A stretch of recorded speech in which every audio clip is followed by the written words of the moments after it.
when I talk about the acceleration of consumer change around behavior, I would say there's an acceleration that's happened internally, which is behavioral change within our organization and how we view data and insights and how we can use them to lead us on strategy.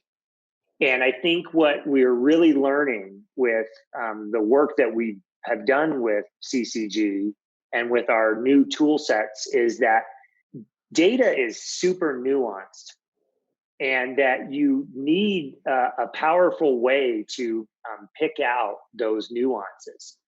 And if I give you a couple of examples about that, in one specific example, the behaviors of our guests and how they use our digital channels during the week is much different than they are in the weekend. And if I just summarize, my going in hypothesis would be that people have more time on the weekend, so they're actually fine not being time pressured. And so they might not use digital as much as they would during the week when they've got a busy work schedule that they're trying to balance. And the data doesn't say that at all.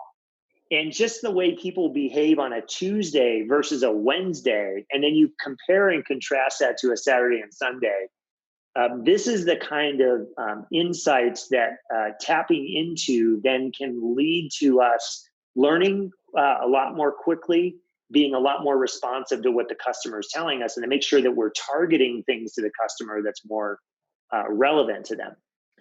The other thing is there's all of these different channels that guests are communicating to us through. We have customer satisfaction surveys that are at the bottom of our receipts. So some guests are giving us feedback that way.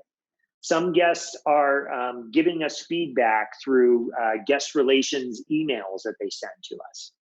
Some people are going out to Facebook and Twitter and talking about us.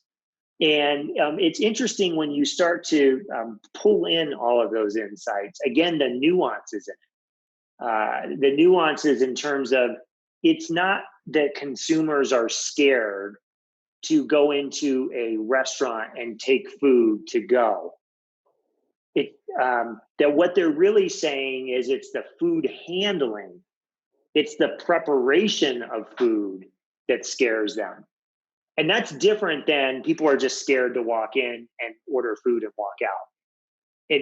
And so that nuance and then how we would respond to that. One is a very broad assumption. People don't want to get food from a restaurant. If you accept that in our industry, then you're closing your doors and calling it good. But instead, if the conclusion is, well, they're scared of the prep and the handling. They're scared about simple procedures that we may take for granted. Those kinds of things then help us, I think, again, respond to everything that's going on.